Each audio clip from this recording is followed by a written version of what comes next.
Hello guys, welcome to my new video. आज की इस वीडियो में हम बात करेंगे जो रिसेंटली मुंबई हाई कोर्ट ने एक डिसीजन लिया था, जिसमें उन्होंने जो 2006 मुंबई ट्रेन बम ब्लास्ट में 12 एक्यूज्ड लोग थे उनको बाइज्जत बरी कर दिया। उन पे जितने भी इल्ज़ाम थे उनसे उनको खारिज कर दिया। आप जानते हैं कि जब 2006 मुंबई बम ब्लास्ट हुए थे ट्रेन में, तो समथिंग नियरली 167 पीपल मारे गए थे और मोर देन 800 पीपल इंजर्ड हुए थे। तो आनंद फानन को जो मुंबई एटीएस थी, उन्होंने कुछ 20 से 30 लोगों को गिरफ्तार किया था, जिनमें उन्होंने प्राइम एक्यूज 15 लोगों को माना था। उन 15 में उसके बाद जो हाई कोर्ट ने उनको जो उस वक्त जो ज्यूरी थी वहाँ पे, तो उसको कई लोगों को फांसी की सज़ा दी गई। आई थिंक 3 और 4 को फांसी की सज़ा दी गई और जो बाकी 12-13 थे उनको उम्र कैद की सज़ा सुनाई गई थी। लेकिन रिसेंटली जो मुंबई कोर्ट में जो ज्यूरी चेंज हुई, तो उन्होंने जब उसके बारे में सुना, जब यहाँ से भी गवाह पेश हुए, वहाँ से भी गवाह पेश हुए, तो वो फाइनली इस बात पे आप मुतफिक हुए कि इन लोगों की कोई भी डायरेक्ट इन्वॉल्वमेंट या इनडायरेक्ट इन्वॉल्वमेंट इस बम ब्लास्ट में नहीं थी। और आप ये जान के शॉक होंगे। अगर हम आगे इस केस से बात करें, तो जब 2006 बम ब्लास्ट हुए थे, तो आनंद फानन जब उन्होंने लोगों को गिरफ्तार किया था, तो जो उस वक्त के मुंबई कमिश्नर थे, उन्होंने कहा कि ये एक बहुत बड़ी कामयाबी है कि हमने इन 12 लोगों को गिरफ्तार किया है। उन्होंने बिना किसी सबूत या गवाह के उनको वो मुलजिम ठहराया गया था। और आप जानते हैं उनका वो भी मुसलमान थे। और जब आप जानते हैं जहाँ भी कहीं भी टेरर अटैक होता है, तो पहले मुसलमानों पर ही शक होता है, होता भी होगा आगे भी और होता भी आ रहा है। तो सिर्फ अपने मुसलमान नाम होने की वजह से उनको पिछले 19 साल की वजह से जेल में काटने पड़े, तो ये तो एक दूसरी बात है। उस वक्त अगर हम बात करें, तो जब पहली बार इनको जज के सामने पेश किया गया था, तो 75 टाइम्स वो बैठक बैठी।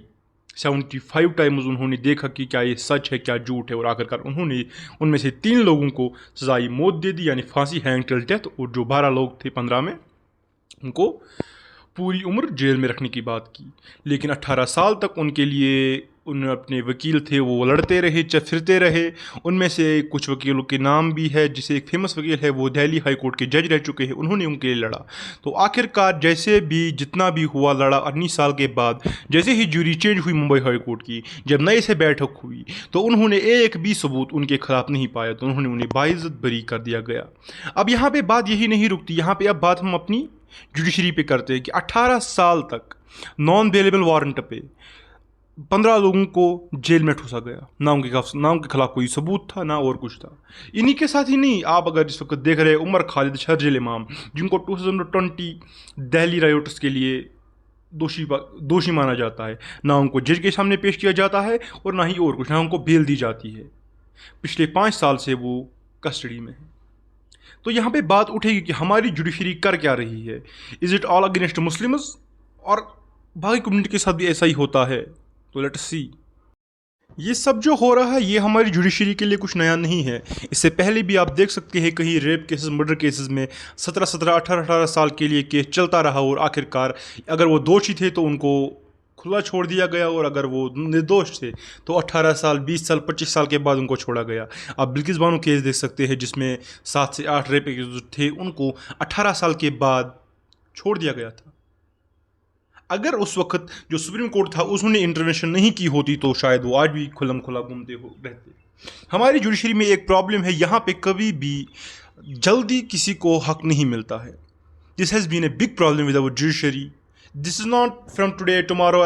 ये आज के लिए आज नहीं है, या 2 साल 3 साल नहीं, ये जब से हम आज़ाद हुए, फ्रॉम लास्ट 75 ईयर्स, ये सब हमारी जुडिशरी के साथ होता आ रहा है, हो रहा है, और शायद आगे भी होता जाएगा।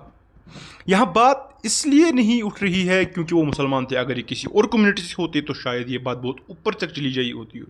आप यहाँ पे जानते, उनमें से जो 15 एक्यूज्ड थे, उनमें से कुछ डॉक्टर्स थे, इंजीनियर्स थे, कुछ अपने शॉपकीपर्स थे, यहाँ तक कि कुछ लोग बिहार से थे। बिहार से उन लोगों को पकड़ा गया था कि आपने ये ब्लास्ट करवाए हैं।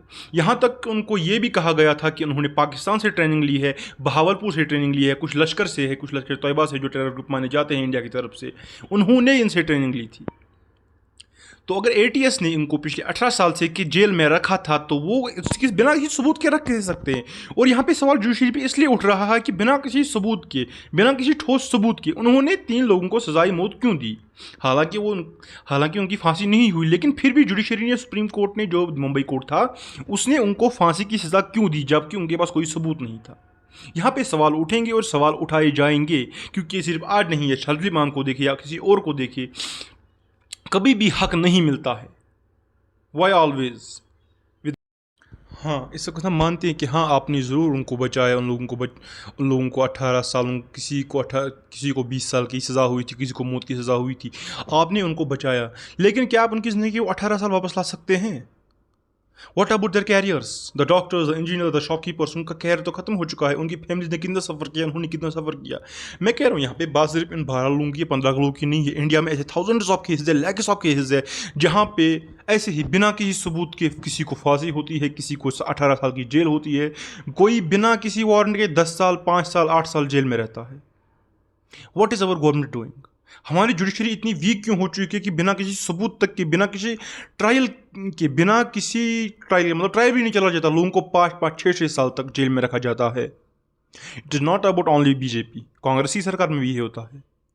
कांग्रेस सरकार में भी ऐसा ही हुआ था, सिर्फ कांग्रेस या बीजेपी नहीं, सभी के सभी ने यही किया। हमारी जुडिशरी को इतना वीक किया गया, इतना वीक किया गया कि इस वक्त कोई सवाल भी नहीं कर सकता। अगर कोई करेगा तो उल्टा उसी पे केस हो जाता है। सो होप को आपको ये वीडियो पसंद आई होगी। तो हमारी जुडिशरी पे इसके बाद भी हम बहुत सारी वीडियो बनाएंगे। मैं एक सीरीज़ लाने वाला हूँ अपनी जुडिशरी की, हमारी जुडिशरी कहाँ पे वीक है और क्यों है। तो होप करता हूँ आपको ये वीडियो पसंद आई होगी। लाइक, शेयर और सब्सक्राइब कीजिए। तब तक